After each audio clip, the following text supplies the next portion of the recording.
what's going on? Like, is Weight Watchers having a resurgence?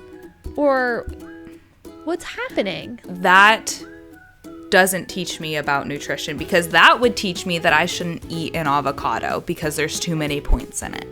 You just have a nail in the tire. You just need to replace the tire. Like, you don't need to go total the car. Did I tell you what I call sliced cheese?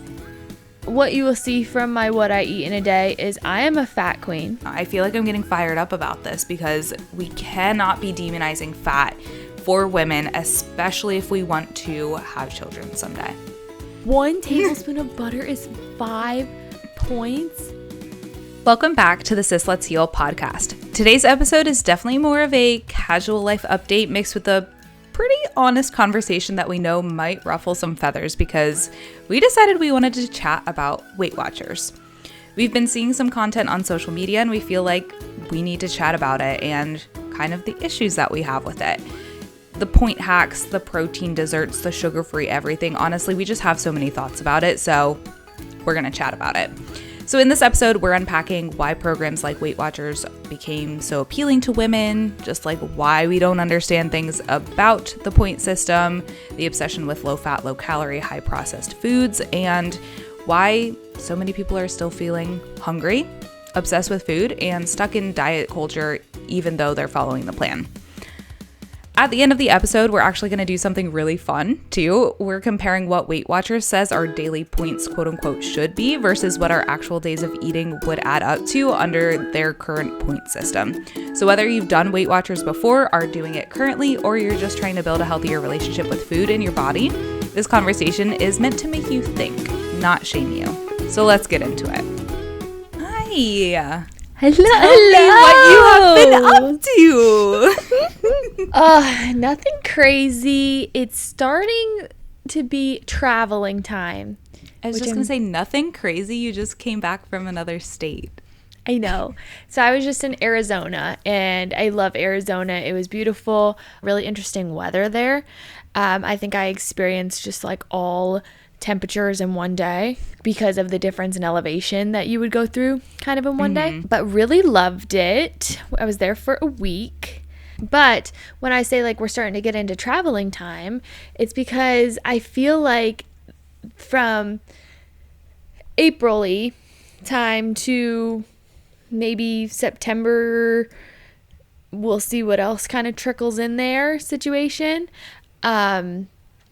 Just lots of trips planned, so I'm excited. I love that.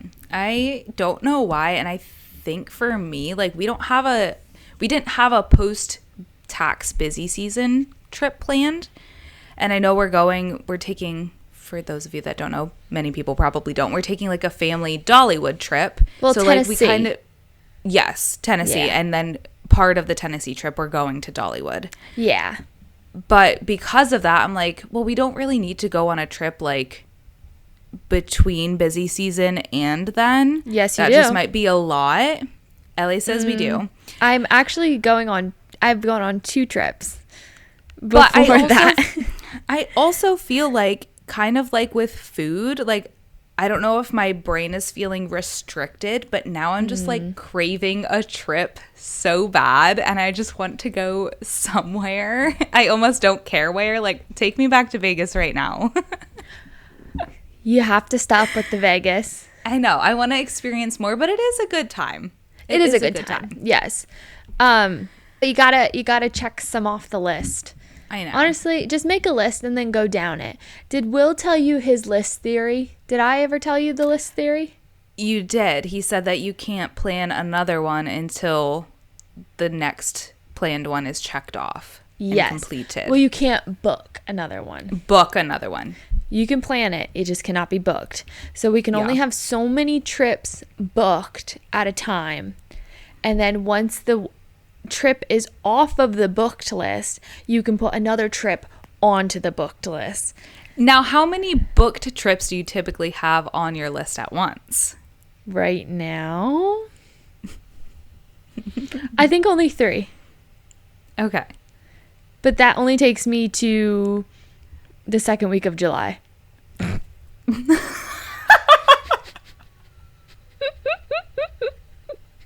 So we're working on the list. Oh my gosh. Okay, so maybe that's why I need some travel in my life. Yes. But you need someone with a level mind in the relationship to make a list. Because if it were up to me, I would be like, what doesn't matter? Let's just book all our trips. And he says we can't do that. So that's okay. So my level-headed part of the relationship, unfortunately, hates having booked plans, especially that far out, because you don't know what's going to change between now and then.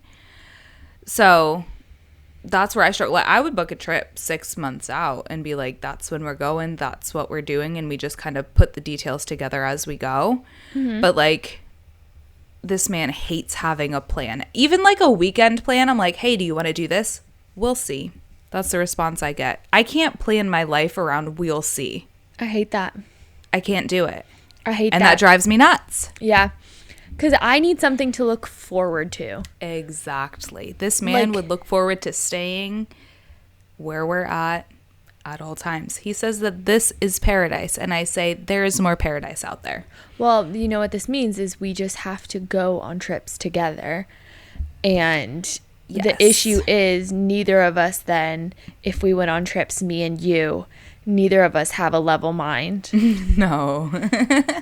And there would be no list. So we've already done our girls trip of the year. I don't know if we talked about it. We did a girls trip to Lancaster with my mom and my niece, Kaylin's daughter. And yes, she's mine. Yes, she's yours. And I think just keeping up with at least one of those a year is a good compromise. Yeah, I do too. And I don't know, maybe we'll venture out once like Josie's older, or eventually like later once whatever other additional kids are older. But I feel like even just kind of, it didn't feel like a staycation because obviously we weren't at home, but like even just a simple like drive still feels like a little getaway, which is nice. And Josie got to see so many nays. It was worth it. So many nays. Which is horses for anyone that doesn't speak Josie. Great little driving spots around this area, though. Mm-hmm. You forget about them. And it's kind of, you think about them, like for my birthday, we went to Washington, D.C. And it's like, freaking Washington, D.C., the nation's capital. And it's like, yeah, just to have something to do and get away and just spend all your time together because you have no responsibilities of the house, no responsibilities of like cleaning or doing laundry or, oh, I should get this done. It's just like you're away together. Wonderful. I don't care where it is, actually. I just need to be away. What is crazy is that we literally lived 30 minutes from DC when we lived in Maryland in our apartment. And we probably went there twice max. It's not necessarily something to... It's not amazing, incredible, like have to go there all the time, but I definitely feel like I didn't like actually experience it, if that makes sense. Yeah. Like you walk through the things, and also it was like COVID when we lived there. Like I moved there in 2020. Yeah. So like between 2020 and like 2022-ish, like it was all straight COVID. So like DC just wasn't the same at that point. And it was a lot of like, you have to find things outdoors. I still have never gone. I really have always wanted to go to like the Blossom Festival with all of like the blossoms in the area because it looks really pretty. But I also know like everyone else and their brother wants to go see the blossoms. And I don't want to deal with that. Yeah, absolutely. No, it's not like it's necessarily anything to see, but just as a trip away just means you're going out to maybe a nice restaurant or a restaurant you normally wouldn't, and then maybe you're getting a coffee in the morning and going on extra walks together and just talking. Like, I love that. So, I love a trip, and I will continue to trip as long as I possibly can. What are your planned trips out to the first week of July? So what I'm literally doing, and you're going to giggle, Saturday morning, flying to Bermuda, flying home Monday. One full day. You're not even leaving Friday? No. Nope. One full day. Maybe we'll go stay Friday night down in Philly. Ooh. Because why not? Get a cheesesteak. Yeah. Might as well. Cheesesteak on the way back, though, because don't want that heaviness on the plane. True. Because that you ever just like have something heavy in your stomach on a flight? It's we did it when we went to Texas. I feel like it's we did. And we pizza. We did. No, but there's nothing worse than having like a morning flight and you just like have something heavy in your stomach and it's like, gosh. Yep. Anyways, Bermuda, Saturday to Monday, one full day there. I don't care if it's crazy because I'll be in Bermuda. And then my next trip is the Tennessee trip with our family. And then we have about a month or so after that. And then we're going on a family trip with Will's family. Mm-hmm. So that kind of brings us to right after 4th of July time. So we'll see how that goes. Yeah.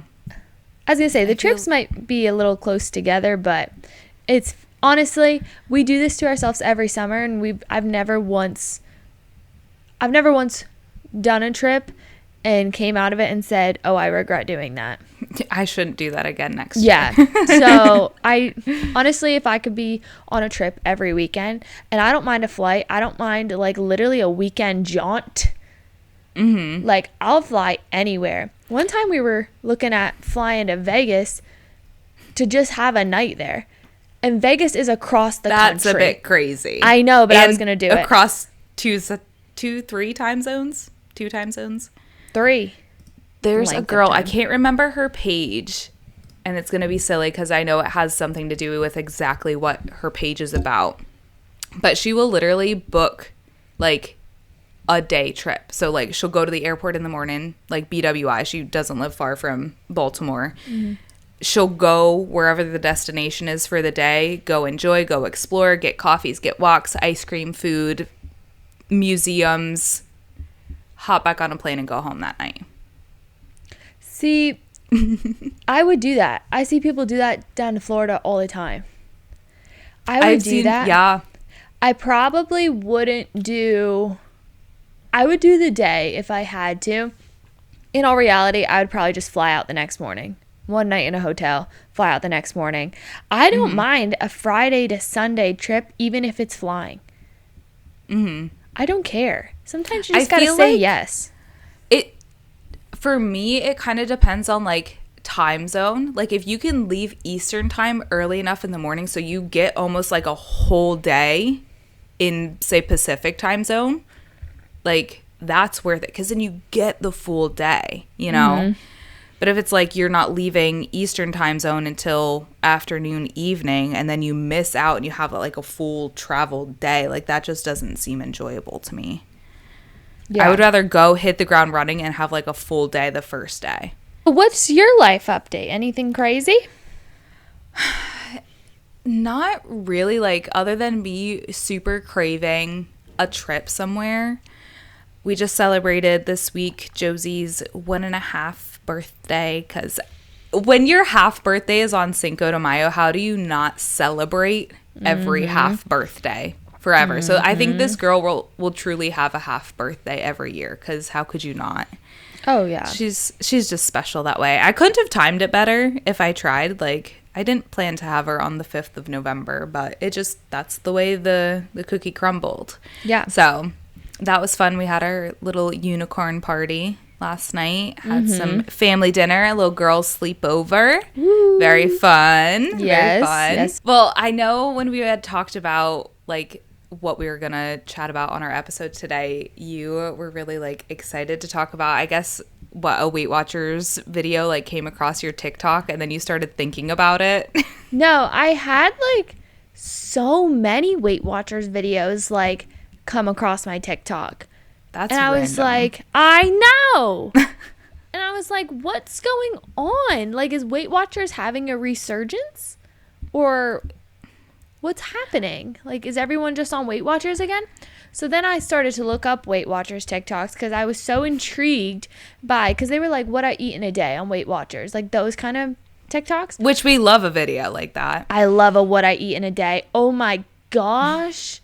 I could watch what I eat in a day videos as my whole entire feed. And I'll look up everything because people put everything out there. So they'll be like, what I eat in a day on Weight Watchers, what I eat in a day on Atkins, what I eat in a day on carnivore diet, what I eat in a day in keto, what I eat in a day. Like people put like what I eat in a day as like a morbidly obese person. Crazy and like, to me. And it's like rage bait, and it's like horrible stuff, and they know it, and it gets a lot of views because people are like, oh my God, how are you eating that? But also there's like what I eat in a day is like anti-inflammatory or whole foods or all the jazz. So I love to watch them because there's just so many different areas that they can be. But I was starting to get a lot of what I eat in a day in Weight Watchers, and I was like, oh my gosh, what's going on? I feel like I haven't heard about Weight Watchers in so long. And honestly, what these people are eating in a day was a little shocking to me. So what's crazy is that Weight Watchers has always been around. Like it since was the around, 90s. Yeah, like I remember a lot when we were younger. I've never done Weight Watchers. I know there's points, and I didn't understand it really, and then we looked into it more for this podcast, but I didn't really hear about it recently. Yeah. So I have never done it either. I don't know. Kind of the same, like the point system just didn't make sense to me. But I can understand how that could be something that a woman wanting to lose weight would feel like is easier. Having like a point system to simplify things, and you know, you get X amount of points and you can eat all these 0-calorie foods and life is great. Like, I get it, but also knowing what I know now, I don't get it. Yeah, I think it was made to simplify eating with the points. But it's interesting. They're like little loopholes, I would call them. With the like, 0-calorie foods. Yeah. Where it's like, well, not quite, but okay. Yeah, so let's just talk about it. I think the craziest thing, so I actually went on their website because I was like, let me see like what their goal, what their stance, what their purpose like truly is, and what their kind of like mission statement is. Like, what are they trying to do with this program? And while I was searching their website, I was like stopped in my tracks when they were talking about their point system and how they just simplify nutrition down to a single number because that can tell you more about a food than a calorie can. I was like, excuse me? Okay. Meanwhile, I'm looking up on TikTok these what I eat in a day on Weight Watchers videos, and I'm seeing like a potato has 0 points and corn has 0 points. But like, God forbid, an avocado, that's like 6 points for the day. And what I found is a lot of people typically get like, the minimum is 23 a day. I don't think anyone gets less than 23 points a day, whatever that means calorie-wise. I have no clue. Okay. But there's so many points in a freaking avocado, and like, that doesn't teach me about nutrition, because that would teach me that I shouldn't eat an avocado because there's too many points in it. That's what it would teach me. Yeah. So I'm really just not following this nutrition guidance. I'm not either, because what has points seems to be the high fat products. What is loaded with points seems to be the high fat products, I would say. Even healthy fats loaded with points. Yeah. Whereas we preach on here all about protein, fats, and fiber. You need all three. They're like protein and fiber, and some of those fiber are like empty carbs. Some of those, or like carb balanced tortillas. Yeah. Are like some of the lower point items are like empty carbs that don't have any fiber, and it's like, oh, like I feel like our priorities are off. I think it's just a glorified low fat diet. That's all it is. And even, I don't know if I would say it's low carb, because there's definitely like a potato is 0 points, but like it seemed like, and I don't know how many points rice was, but it seemed like rice was not a good one. That's not a good option. You shouldn't have rice because there's points in rice, but there's not points in potatoes. But if I had to summarize what I learned from the TikToks that I saw of the what I eat in a days, like everyone's kitchens, everyone's go-tos are sugar-free, fat-free, highly processed. Like how, first of all, it appalls me that this is even a thing, but fat-free cheese or cheese that is just not cheese. That's what people are opting to eat because there's 0 points in them. And like that to me is not health. And maybe that's the problem. Maybe we have different definitions of health. Yeah. I don't know. Because I'm confused. On a non-fat cheese, what is it? Exactly. Did I tell you? I feel like we talked about this before. Did I tell you what I call sliced cheese? No. I call it government cheese. Like anything that replicates like an actual food, but you know it's not the actual food. Usually things that come in a box or are highly processed, it's like government whatever it is. Yeah. So that's government cheese in my opinion. And I saw so much government cheese in these videos. Like, what is Velveeta? What is it? I don't know. I don't quite know. Like you're talking about specifically the individually plastic wrapped Velveeta. That Velveeta government cheese, yes. Specifically, yes. I don't really know what's in that because, first of all, the plastic everywhere is crazy. And then the one of those, you ever like look at it closely and just like mess about with it? I try not to. And sometimes it like doesn't melt and it's like, what's happening here? Yeah, unless it's like 500 degrees on a grill, it's not melting. Yeah. And like even when it does melt, it's almost like a little weird texture. It's like melted. Rubbery almost. Yeah, like you can like really like, I don't know how to There's a little bounce back. Yeah. If it jiggles, you know? Yeah. I don't know what that is either. But that's okay to eat. The non-fat Velveeta cheese health. is like maybe 1 point for the Weight Watchers. Hi. It's like, oh, sounds okay. good to me. Yeah. So what's crazy, when you were talking, I had this thought. What if with the government cheese, they're like, let's make sure they get their daily dose of microplastics and individually wrap each slice? Someone out there might have thought it. Yeah, I'm sure they are. That's never my go-to. There's also, I saw a lot of like the Laughing Cow cheese. Mm-hmm. The Laughing Cow cheese or the Baby Bell cheeses, but like specifically like reduced fat, low fat, non-fat. So pretty much the Weight Watchers is mad at fat.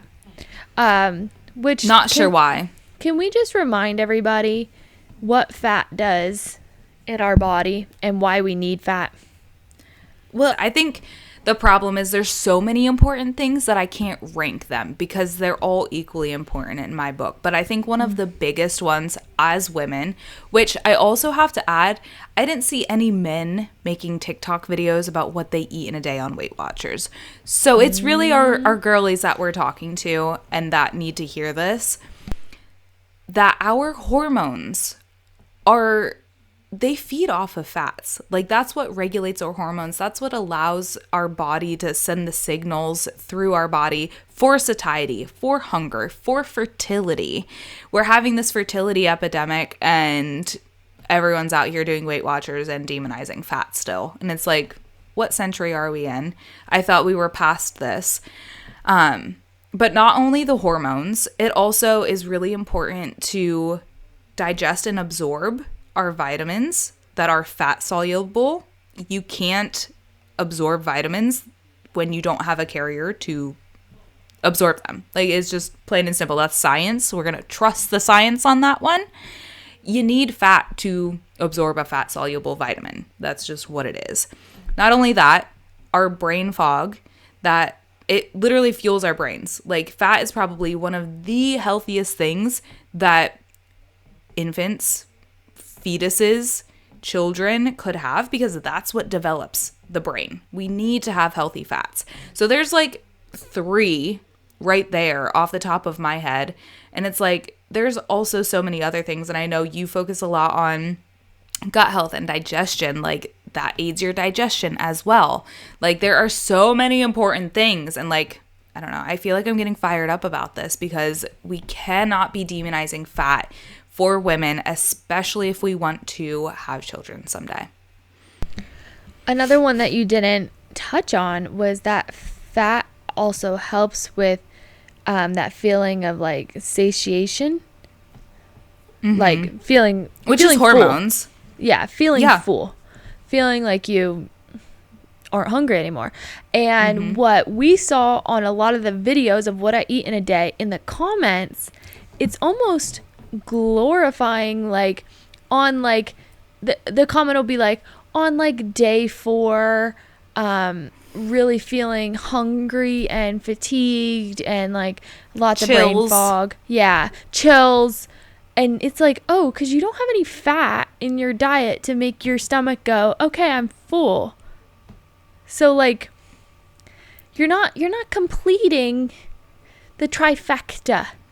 And fat also helps with, like, I didn't read this, but I could only assume based off of what fat does in our bodies, dietary fat does in our bodies, it insulates our organs. So like, there's an insulation factor that probably helps our bodies with homeostasis and keeping our temperature where it needs to be, that if you remove fat from your diet and your body's not used to that, of course that's going to be a shock. You're not going to be able to regulate your temperature. If you're in a cold room, you're going to be cold. Like, crazy. Yeah. So, all in all, fat is very much needed in your diet. Fat does not make you fat. And if we haven't said that a million times. The other thing that was crazy to me is that you can like bank points. I think there's like up to 4 points maybe per day that you can give to another day to like bank up your points, to splurge a little bit. And you can earn your calories. If you exercise, then you can get more points. And like, if that's not perpetuating an awful relationship with food, not just the nutrition piece of it, but just relationship with food, I don't know what does. Because I know I got in a terrible cycle with feeling like I needed to earn my food through exercise. And that was not fun. Yes. And it also brings light to the over-the-top binging kind of cheat day mindset. Which I did. Yes.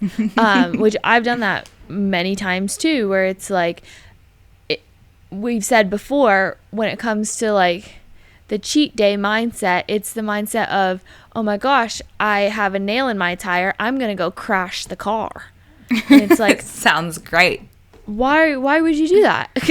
You just have a nail in the tire. You just need to replace the tire. Like, you don't need to go total the car. So I feel like, one, over working out to quote unquote earn your food is a dangerous, slippery slope, because your body is made to take food in without necessarily needing your body automatically burns calories throughout the day. And granted, to some days it doesn't burn as much and some days it burns more, and you do kind of have to listen to your body. It's not like, oh, well, the point system tells me I can do this. It's like, no, you have to listen to your body and be like, oh, I feel like I need more food today because I've just had a very active day. Whereas if you didn't, you're like, maybe I just need a little bit less food. I'm actually not hungry, and I'm not going to eat if I'm not hungry. Like, but then the banking the points is where they lost me, because I feel like I used to do that as like when I would really track calories and I had so many calories in a day, and then you would like, I'd skip like breakfast and lunch so that way I could use all of my calories on dinner. Yeah. And get like something, and get like way too much Taco Bell or something like that. Which people were even, and not that Taco Bell is bad, and I don't eat at Taco Bell often, but I saw a few videos that had these Taco Bell bowls. Like, I would not consider Taco Bell a version of healthy fast food and something that a healthy human would be eating on a regular basis, in my opinion.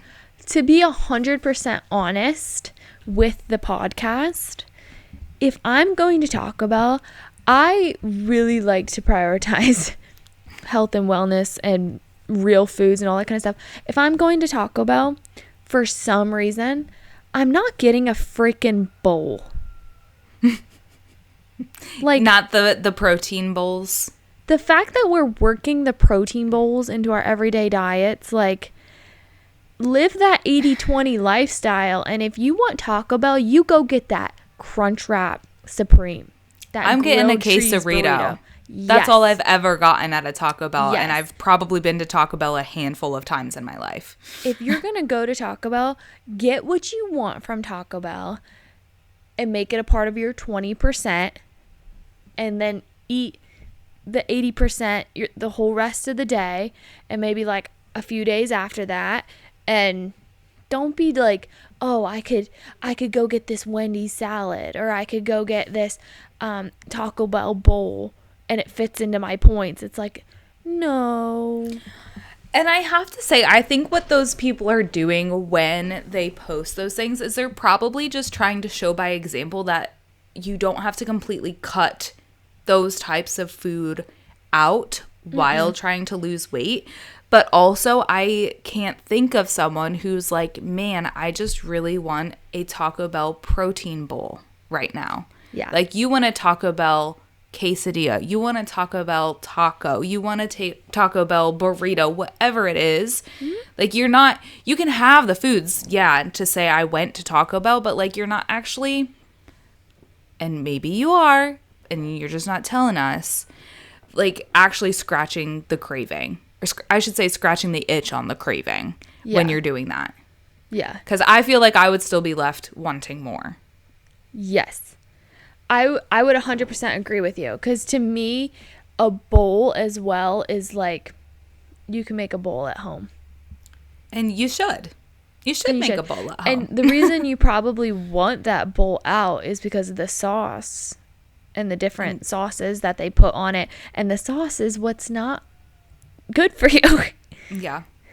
You could probably make a better version at home. Yes. And it'd probably be less points if we were doing it Weight Watcher style. The craziest thing, going back to just like some of the comments that we saw, for me, someone had posted like, if I ate what you ate, that would be like nothing. Like, I would have passed out and fall on the floor. Like, do you have any words of encouragement or motivation for me? And this fitfluencer, as she calls herself, fitfluencer lady, responds and says, once you start seeing results, it's easier to be hungry. Oh. What? What? So we just have to adapt to being hungry.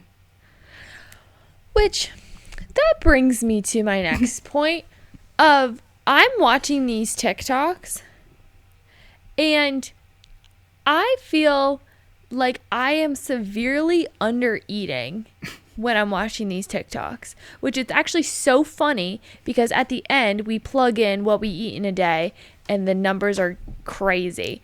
But at the end of this podcast, these people, and I'm not knocking on anyone. I'm not knocking on anyone. If this is how you eat, I'm not knocking on you at all. I'm just saying, I think the lack of fat in their diets is what is causing them to eat so much. Because, for instance, they will do a coffee in the morning with a non-fat, sugar-free creamer. Okay. And then they will do a whole breakfast. And I'm talking like eggs and like a carb balance kind of bread. And then maybe some fruit and all that kind of stuff. Very light on the butter. And then they'll have like a between breakfast and lunch snack, which is kind of like a second breakfast. Like it will be like a yogurt with fruit and like granola on top. Just 1 tablespoon of granola. Just 1 tablespoon of granola. Keep in mind. That's 2 points. Yeah, and then a whole lunch. Like, and I'm saying these are like big portions that they're showing.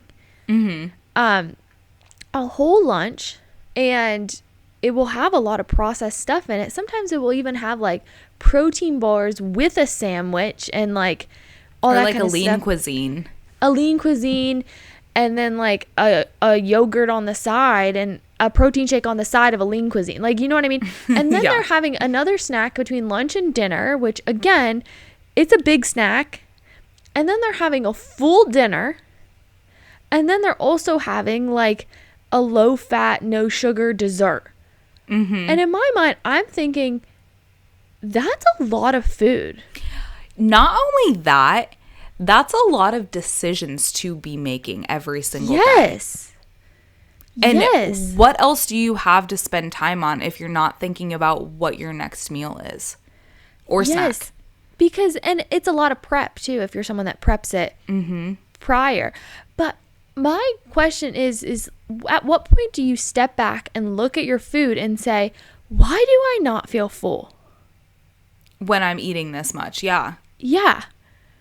And like, why do I feel gross? Why do I feel like cold and hungry and like, but I'm eating like, and again, I want to preface that these TikToks, it's not like a small little portion that you're having 6 times a day. It's like 3 full meals and 2 large snacks and a dessert. So it's like we're loading it up there, and then there's still people saying, wow, I'm going to bed hungry. And in my mind, I'm like, how? Because they're not eating fat. You're not eating fat, and you're eating whole foods, but you're eating also a lot of highly processed foods, which I'll go back to it. If you eat that trifecta of protein, fiber, fats, you will feel full.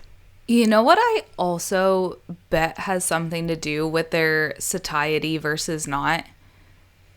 Because of their lack of fat, their blood sugar is probably wonky. Like, yes, the protein, the fiber helps with that, but so does... Yeah, protein and fiber help with that, but so does fat. Fat helps with that satiety and blood sugar. Especially if they're filling their day with fruits because it's 0 points. You're having multiple blood sugar spikes throughout the day, but you're not able to balance it out as like a carrier with fat in order for it not to spike to level itself out. And that's why just eating balanced in general is the way to go and not demonizing any part of any food group. Yeah. But how many times have we said that? Of course. Okay, I am way too excited. I think we need to break down our days of eating. Okay.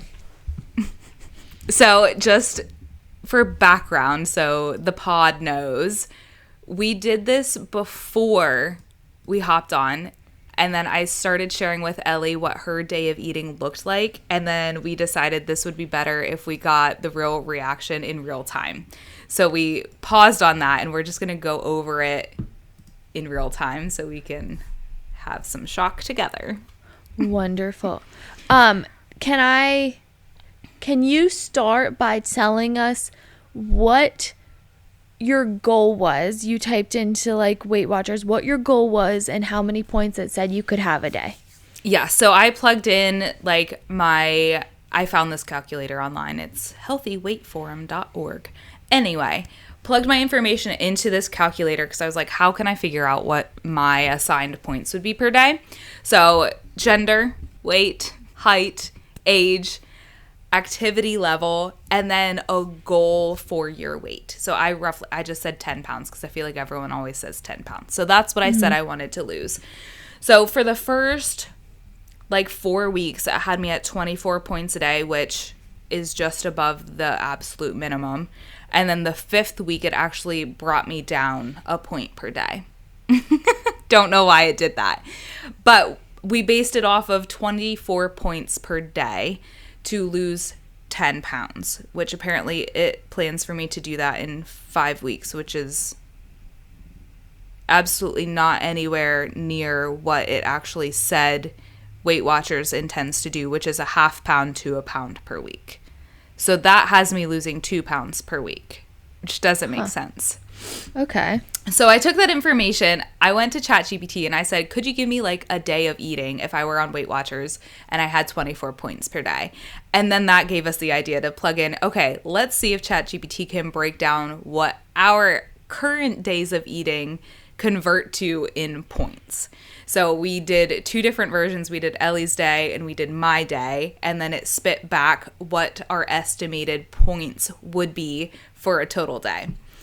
So Ellie's breakfast, should we run through or should we just do, like, assume most people know what you have for breakfast? I guess you did change it a little bit. I've kind of changed it up recently, so I can run through. It's very basic, and what you will see from my what I eat in a day is I am a fat queen. Hashtag. I was gonna be like, yes, you are, but then I was like, she just said that. Hashtag fat queen. That's me. And that you could run with that on TikTok. I was gonna say we should put that on a t-shirt.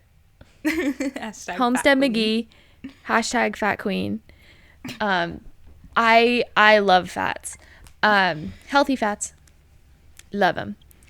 I start my day off with a cup of kefir, some berries, and honey blended. I call it my adult Danimals. It really is. It really is. It's so good. And then I do my cup of bone broth with my extra virgin olive oil, apple cider vinegar, mineral salt, lemon juice, and a little bit of black seed oil. So that's my breakfast. I normally have lunch, as most of you know, kind of in and out. It's whatever I feel I'm ready for, and I wait until I'm hungry. Like, it's not like this is lunchtime and I'm doing this now. It's a wait until you're hungry situation. I just do my protein shake, full fat milk, protein powder. I feel full after that. If I get hungry after that, I always bring some sort of fruit situation, and maybe like a fruit and cheese situation just to balance out that blood sugar spike, but normally just fruit. And then dinner, you guys know I love my beans, so I do some beans, some black lentils, some full fat cottage cheese, maybe a little hot sauce. How fun. And then for dessert, I'm all about whole foods, so just kind of like all natural sugars kind of desserts. And so I just did, for what I eat in a day, for this sake, I did like 2 dates, some peanut butter, and some chocolate chips. So, oh, and I do a piece of sourdough with dinner with butter. Regular butter? I can't believe it's not butter. Spray? Full fat butter. Love it. And I did clarify in your what I eat in a day that it's just regular butter. Regular. So, for breakfast, this one isn't going to shock you because we already started going over this one. For breakfast alone, your total daily points so far are 25.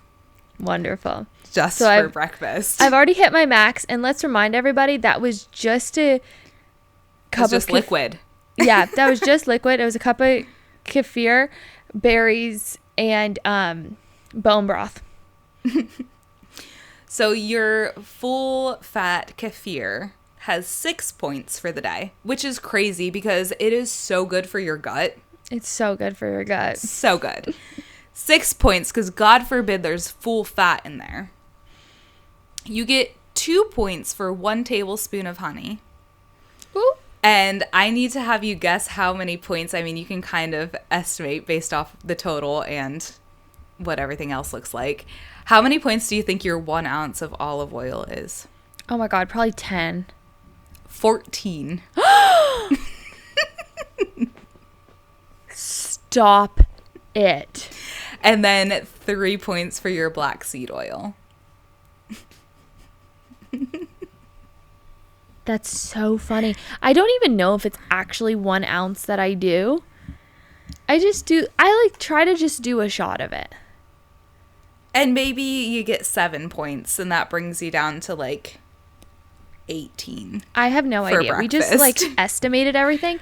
But that makes me think, when people are making these foods on Weight Watchers, are they calculating, like, if they put some oil in a pan to cook their stuff, are they calculating that oil? I watched a girl's video who was coming after the Weight Watchers haters, which I don't know if I would consider us haters. We're just kind of like curious. Weight Watchers curious. I was Weight Watchers curious. So she was like, here's the things that I don't track, come at me. And the oil that she adds to the pan, she does not count. Nor does she count her first coffee of the day. Oh. So those ones don't count. You make your own rules as you go too. Yeah, so like there's 7 to 14 points right there for you in your day. That you might not count. Oh my gosh. Okay, keep going. So then your snack, we said a plum for this example, your cup of whole milk, your protein powder. Wait, I'm curious. How many points were in the bone broth? So the bone broth itself was none. Interesting. But then it was the olive oil and the black seed oil that brought those points to 17 total for the bone broth. That's very interesting. Okay. Yeah. So breakfast was 25 roughly. With your plum, whole milk, protein powder, 7 to 9 points, depending on the protein, I guess. Okay. 5 points just for the cup of whole milk. And let's remind everyone what a cup looks like. You ever poured yourself a cup of something and been like, you gotta be kidding me? Like that much in a normal glass. Yeah. Like. Probably, if we're using this mug, it's probably like half the mug. Yeah. For reference. So let's move on to dinner. Oh no. No points for your beans or your lentils. There's no points in those. Okay. But your cup of full fat cottage cheese. They're pissed. 8 to 10 points, ma'am.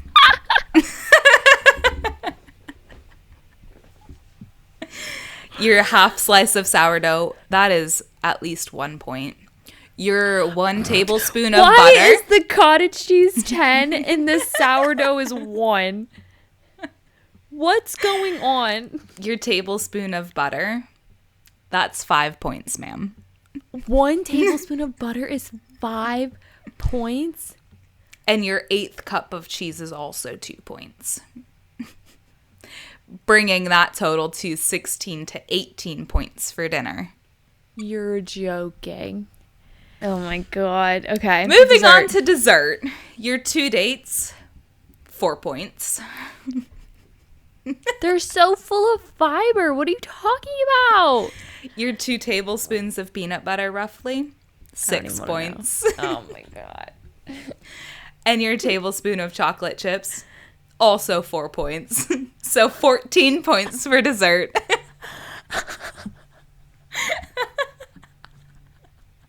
But a freaking Yasso bar that's like that processed ice cream on a stick. They're like, you could have that. That's fine. Another option is 3 food dye popsicles, 1 point. You're joking. With some nice old red 40 blue one point. That's right. So I know we weren't doing any mental math there, but for your daily total. And like, do you think I could bank any for the day? I think you're in the hole for like 4 days, actually. Maybe 2. 62 to 66 points. Oh my God. It says, nutritionally, though, this day has a lot more whole foods and satiety than a stereotypical low point Weight Watchers day. I know. I know it does. That's why I eat it. It's crazy. Because it's full of whole foods. And I'm full all day. It's crazy how that works. I don't have chills and I'm not going to bed hungry. Or headaches. Yeah. Crazy. And my digestion is fine. Thanks for asking. That's actually crazy. Yes. Because that's not a lot of food. Right. That's what's so crazy. And it's like pretty much like 2 meals, a snack, and a dessert. Yeah. Anyway. Pretty much. And it's packed with my daily fiber intake, my daily protein intake, and it has a whole bunch of healthy fats in it. And I was going to say, and I don't think one of those things was processed. Nope. Or had added sugars. Nope. Wild. And I'm getting a lot of collagen in it, so my skin and hair are also fed and happy. Mm-hmm. Now, I know. I didn't peek at any of my points for the day. I'm actually really curious to find out. So just for reference, the day of eating that I plugged in, it's my normal breakfast, my 2 eggs, my cup of spinach, my regular butter to cook my eggs in, my half cup of oats, which I've added back in lately, chia seeds, flax seeds, cinnamon, strawberries, blueberries, blackberries, and then we can't forget the ketchup. Then my coffee, I do heavy whipping cream and maple syrup. My lunch, I used like my 2 days ago lunch as an example. It was leftovers from dinner the other night. Chicken breast, which is no points for chicken breast. I know that one from watching all my videos. So it doesn't matter how much. And then I had about, Which is crazy. Like, it is. Like you could have 20 chicken breasts and they're fine with it. You'd probably gain weight if you had 20 chicken breasts every single day. Like, what's going on? But it's no points. And then I had like a cup and a half of angel hair pasta that I made a homemade Alfredo, which they didn't even ask for the information on that. But there's butter in there. There's heavy whipping cream in there. And Parmesan cheese. So, and then I had an apple with that as well. Dinner, I had 2 homemade sourdough tortillas, probably about a half cup, maybe a quarter cup of non-fat Greek yogurt. But it doesn't matter because non-fat Greek yogurt is 0 points. I didn't even put a half of what? I just said half. Why are you having a non-fat Greek yogurt? Because that's what my husband eats. So that's what we had in the house. I have some Orantes right now, but it's unopened, so I just used what was opened. Anyway, I meant to say like a half cup of ground venison, corn, and black bean taco mix that everything was homemade, including my taco seasoning. An 1/8 cup of cheese and about 2 tablespoons of salsa. And then my dessert was a homemade banana bread, and I estimated it was probably like 200 grams. So. Okay. Let's hear the breakdown. So, my breakfast. We're practically at my 24 points already. Oh, no. Which is crazy, because I feel like your breakfast... It's really not that big of a breakfast. I was going to say, I feel like your breakfast was kind of on par to some of the breakfasts I saw on the TikTok. Yeah, with the eggs and the spinach, for sure. Yeah. So, my half tablespoon of butter... 3 points right there. No points for my eggs or my spinach. My half cup of oats was 4 points. My chia seeds was a point. My flax seeds were a point. And then For my coffee, my heavy cream is 6 points, and my maple syrup is 4 points, for a total of 19 points for breakfast. But a non-fat, no sugar creamer is 0 points. Yeah, so I could have saved myself 10 points right there.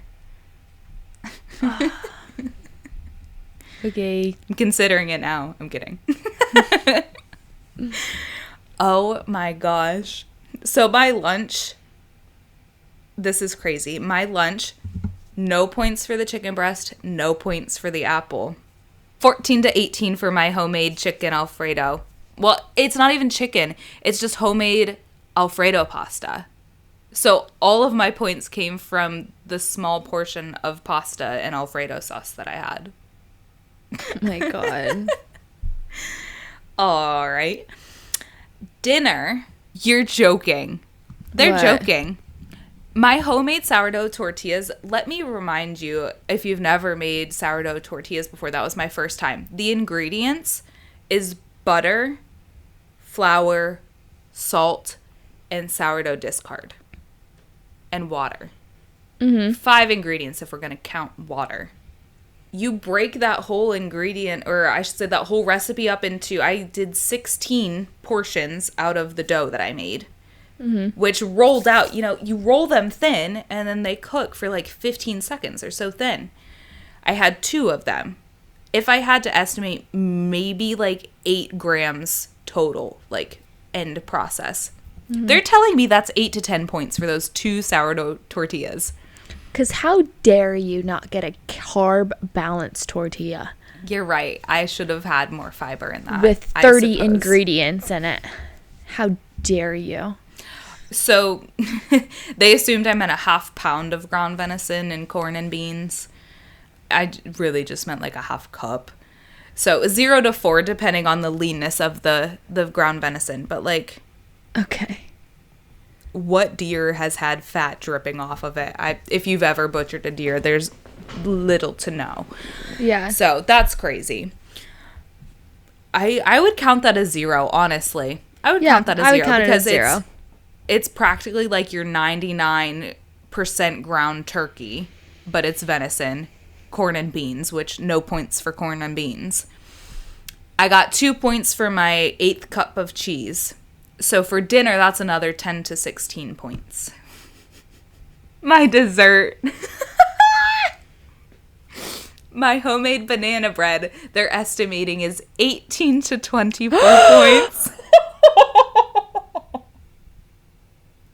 Oh my God. So You're joking. to total my day, there's a range because we're just not too sure on all the details. 61 to 77 points. That is crazy. So it says, interestingly, both days are actually very, very similar in total points, even though version 2 looks more like what people associate with quote-unquote normal eating. You don't have normal eating. I don't, apparently. Everyone seems to tell me that. Wow. Wow. I'm so glad I've never done Weight Watchers nor plan to ever do Weight Watchers. I'm so glad too, because I really don't know. I think the only correct way to do Weight Watchers is if you strictly did meat, veggies, fruits only. But then that would be boring and unsustainable. No one would stick to that.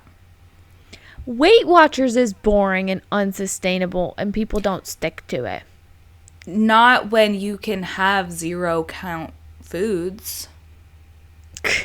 Well, I don't want to say people don't stick to it, because there are people that you see that have lost like 100 pounds or 70 pounds and all that kind of stuff. So I don't want to sit here and say it like doesn't work. It's just more so other things work just as well, and I don't think it's the best for your metabolic health at the end of the day. And what I would be curious to do is take measurements of metabolic health and overall health of someone like you or me, I would volunteer for this experiment. See what my metabolic health looks like versus someone who has been doing Weight Watchers for like a few years. We'll say just as long as I've been on this journey. So we'll say like 8-9 years. Yeah. I would be really interested to see what those results would look like. I think it would be very intriguing. I've also said I would love to test like my metabolic health versus like a gym bro's metabolic health. Like the gym bros that are like really like carb loading and do like cuts and what's that called when you're Bulking. cuts and that do cuts and bulks and do like the extremely high protein processed protein situations and creatine and pre-workout and all that kind of stuff. And granted, they look amazing, but I want to remind everyone the mirror is not, I just heard this on a podcast and I loved it. It said the mirror is not, crap, what did it say? If I could assume, it's probably saying that the mirror is like not an indicator of your internal health. Yeah, exactly that. That's what they said. It was my podcast. I'm kidding. No, but yeah, they're so right. Because there could be like the skinniest, smallest, like lean person, and they have no metabolic health to them. And let's not forget that your metabolic health is so important for your quality of life, for your longevity, for your ability, for fertility, for pregnancy, for postpartum, for breastfeeding, for literally everything that you do, in case we forgot. And it also controls how you look. If you have shit metabolic health, you're probably not going to look so great. And maybe you look skinny, but your hair's brittle, your skin is crying, and your nails are breaking all the time. Like, that is a clear indicator outwardly that your internal health is screaming. Yeah. So we just have to keep those things in mind. Yeah, very much so. Well, this was fun. I would love to review a different type of dieting because, like, on the other end of the spectrum, other than Weight Watchers, I feel like is keto. Yeah. Which I don't necessarily have, like, a problem with keto. I think it would be interesting to look into the goal of keto, obviously going into ketosis, but like maybe reviewing how the average person is doing keto and if it's actually following the rules of the science part of keto. Yeah. Because I could bet there's a lot of people out there that are like, oh, I'm doing keto, but then they do something almost daily that would actually bring their body out of ketosis and they're never actually achieving that piece of it, you know? Yeah.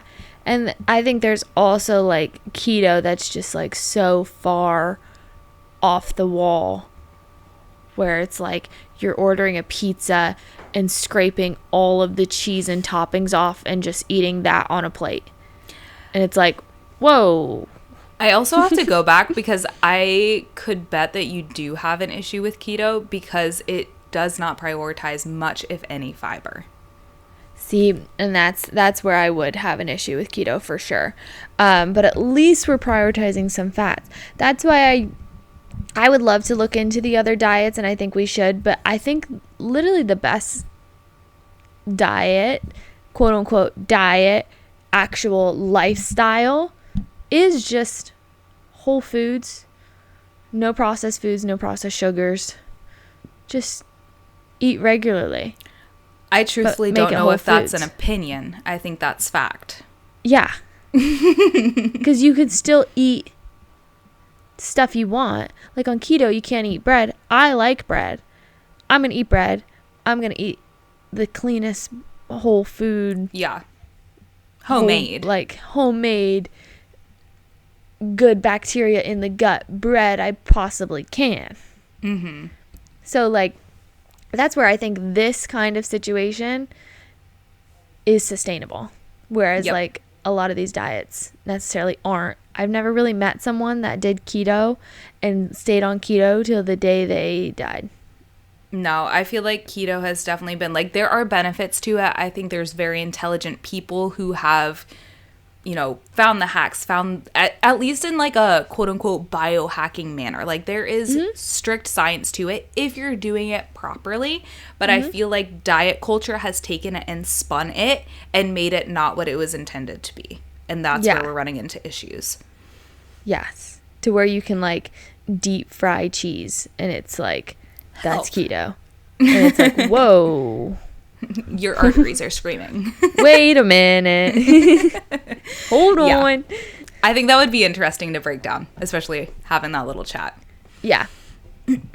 So let's do it. Maybe not next time, but sometime. Yes. Well, we could hit all the diets if we want to. Yeah. Let us know what diet you want us to review. Leave a comment. Yeah. You don't even have to review us, but we'd love a review if you thought about it. At the end of the day, the episode isn't about attacking anyone who has done Weight Watchers or is doing Weight Watchers right now. It's not to make anyone feel guilty about trying to lose weight. Most women are just doing the best they can with the information they've been given, which is why we like to talk about this stuff. But we do think it's important to ask bigger questions, like, are we actually learning to nourish our bodies, or are we just learning how to manipulate another system? Because there is a difference between eating less and eating better. There's a difference between weight loss and true health. And there's definitely a difference between feeling smaller and actually feeling healthy.